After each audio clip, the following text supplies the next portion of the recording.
अस्सलाम वालेकुम दोस्तों, आज की वीडियो में आपके साथ मैं बर्ड्स का पेयर लगाने का एक ऐसा सीक्रेट तरीका शेयर करूंगा जिससे आपके तोतों का जो जोड़ा है वो कुछ ही दिनों में लग जाएगा। और ना सिर्फ पेयर लगेगा बल्कि आपके बर्ड्स बहुत जल्दी ब्रीडिंग करना भी स्टार्ट कर देंगे, क्योंकि जब तक बर्ड्स का पेयर ना लगा हो ना तो फीमेल मटकी में जाती है, और जब फीमेल मटकी कोई सिलेक्ट नहीं करेगी तो किस तरह से ब्रीडिंग होगी। इसलिए पेयर का लगना बहुत ही ज़रूरी होता है। अक्सर दोस्तों का पेयर लग जाता है लेकिन वो ब्रीडिंग नहीं करता, तो उसकी क्या मिस्टेक होती है उसको भी आज हम डिस्कस कर लेंगे। लेकिन मेनली हम इस चीज़ को डिस्कस करेंगे कि अपने तोतों का जल्द से जल्द जोड़ा कैसे लगाएं ताकि हमारे बर्ड्स ब्रीडिंग की तरफ आएँ। तो आपका टाइम को ज़ाया नहीं करता, शुरू करते हैं आज की इंटरेस्टिंग वीडियो को। तो देखें, पेयर लगाने के मैं आपको आज 3 तरीके बताऊंगा। जो हमारा सबसे पहला और सबसे कॉमन तरीका है कि आपने पट्टे खरीद लेने हैं और उनको एक कॉलोनी में छोड़ देना है। जब बर्ड्स बड़े होते जाएंगे आहिस्ता आहिस्ता तो उनकी जो रिलेशनशिप है वो भी थोड़े से स्ट्रॉन्ग हो जाएंगे और आपके बर्ड्स के जो जोड़े हैं वो काफ़ी आसानी से लगना शुरू हो जाएंगे। और इस तरह की जो पेयरिंग होती है सबसे बेस्ट पेयरिंग होती है, जिसको हम नेचुरल पेयरिंग कहते हैं। इस तरह से अगर अपने बर्ड्स का पेयर लगाने की कोशिश करेंगे तो जो पेयर आपके पास लग कर आएंगे वो बहुत अच्छी ब्रीडिंग करेंगे, अपने बच्चों को अच्छी तरह पालेंगे और नेक्स्ट जो उनके बच्चे निकलेंगे वो भी काफ़ी अच्छे ब्रीडर होंगे। क्योंकि जब बर्ड्स अपनी मर्जी से पेयरिंग करते हैं तो बर्ड ज़्यादा देर तक मीटिंग करते रहते हैं, जिसके रिजल्ट में बर्ड ज़्यादा अंडे देते हैं। और जब आपके बर्ड ज़्यादा अंडे देंगे तो ज़ाहिर सी बात ज़्यादा बच्चे निकलेंगे। इसलिए कोशिश करें कि अपने बर्ड्स का नेचुरल पेयर लगने दें। इस तरह का पेयर जो होता है वो काफ़ी बॉन्डेड होता है और कभी भी पेयर नहीं टूटता। और जब एक बार पेयर लग जाता है तो मुसलसल आपके पास ब्रीडिंग करता रहता है।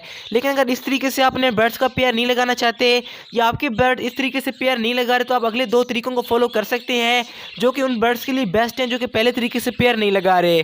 तो बात कर लेते हैं अपने दूसरे तरीके की। तो इसमें आपने करना क्या है कि सिंपली एक मेल और फीमेल को उठा के आपने एक केज में छोड़ देना है, लेकिन उस केज में आपने मटकी नहीं लगानी और उस केज में आपने एक ही स्टिक लगानी है ताकि मेल और फीमेल एक साथ बैठे और उनका पेयर जल्दी लग जाए। और इस तरह की पेयरिंग में आपने एक चीज़ का ख्याल रखना है कि आपके बर्ड्स मेल फीमेल कन्फर्म हो और उनकी एज ब्रीडिंग के काबिल हो। अगर आप पट्टों का इस तरीके से पेयर लगाने की कोशिश करेंगे तो जब तक बर्ड्स बड़े नहीं होंगे वो पेयर नहीं लगाएंगे, क्योंकि मैं ज़्यादातर दोस्तों के जो भी बर्ड्स देखता हूँ उनकी एज अभी ब्रीडिंग के काबिल नहीं होती और वो सोच रहे होते हैं कि हमारे बर्ड्स ब्रीडिंग कर दे। तो यहाँ पर आपको मैं एक बोनस टिप दे दूँ कि अगर आपके पास बजीज पैरेट्स हैं तो जब वो 4 से 5 महीने के हो जाते हैं तो तब वो ब्रीडिंग के काबिल होते हैं। इसकी सबसे आम निशानी ये है कि उनकी आंख के अंदर एक वाइट कलर का रिंग आ जाता है और उनके हेड का कलर बिल्कुल क्लियर हो जाता है और उनकी गर्दन पे ये छोटे छोटे काले निशान बन जाते हैं, जैसा कि आप वीडियो में देख सकते हैं। ये जो आपके सामने पेयर है इसकी एज पूरी है ब्रीडिंग के लिए, तो आप इसकी गर्दन में देख सकते हैं कि छोटे छोटे निशान हैं। तो जब आपके बर्ड्स इस तरह से हो जाएं तो आप समझ जाएं कि अब आपके बर्ड्स ब्रीडिंग के काबिल हैं, तो फिर आप उनका पेयर लगाएं। जब आप देखेंगे पेयर अच्छी तरह लग चुका है तो उसके बाद मटकी लगा दें, तो इस तरह से आपके बर्ड्स बहुत जल्दी अंडे देना स्टार्ट कर देंगे। तो इन 2 तरीकों को फॉलो करने से 90% बर्ड्स पेयर लगा लेते हैं। लेकिन अगर आपके बर्ड्स फिर भी पेयर नहीं लगा रहे तो आपको तीसरा तरीका मैं जो बता रहा हूँ वही मेरा सीक्रेट तरीका है और वो जो ज़िद्दी बर्ड्स के लिए है। आपने करना क्या है कि मेल को आपने अलहदा केज में छोड़ देना है और फीमेल को अलहदा केज में छोड़ देना है। और यहाँ पर आपने एक बात लाजमी याद रखनी है कि मेल को आपने उस केज में छोड़ना है जहाँ पर आपने अपने बर्ड से एग्जैक्टली ब्रीड लेनी है और फीमेल को आपने दूसरे केज में छोड़ना है।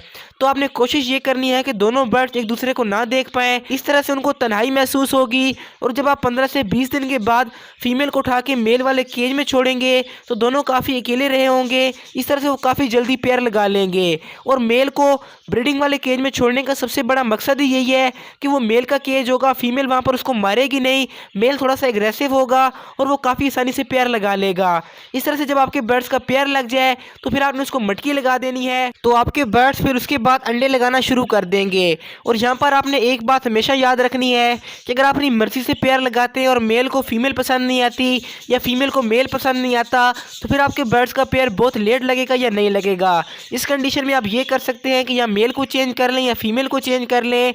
अगर फीमेल ब्रीडिंग के लिए रेडी है और मेल उसके साथ पेयर नहीं लगाना चाहता तो आप उसकी जगह पर कोई नया मेल ले आए। इसी तरह अगर फीमेल रेडी नहीं है तो आप फीमेल को भी चेंज कर सकते हैं। बाकी अगर आपके बर्ड्स के अंदर कैल्शियम और मल्टीविटामिन की कमी पूरी ना हुई तो फिर भी हो सकता है कि आपके बर्ड्स पेयर तो लगा दे लेकिन वो एक आधा अंडा दे के उसके बाद अंडे लगाना बंद कर दे। खास तौर पर आपके बर्ड्स के अंदर कैल्शियम की कमी तो बिल्कुल भी नहीं होनी चाहिए। अगर आपको नहीं पता कि कौन से कैल्शियम के सोर्सेज आपके बर्ड्स के लिए बेस्ट है तो आप लेफ्ट वाली वीडियो क्लिक करके देख सकते हैं, जबकि राइट वाली साइड पे मैंने वो वीडियो लगा दी है जो कि मेरी मोस्ट पॉपुलर वीडियो है और उसमें मैंने आपको ऐसी बेस्ट ब्रीडिंग टिप्स बताई थी जिनको अगर आप फॉलो करते हैं तो आपके बर्ड 10-15 दिन के अंदर ब्रीडिंग स्टार्ट कर देंगे। और दरमियान वाले बटन क्लिक करके आप मेरे चैनल को सब्सक्राइब कर सकते हैं। तो इंशाल्लाह मिलते हैं अगली वीडियो में, तब तक के लिए अल्लाह हाफिज़, फ़ी अमानिल्लाह।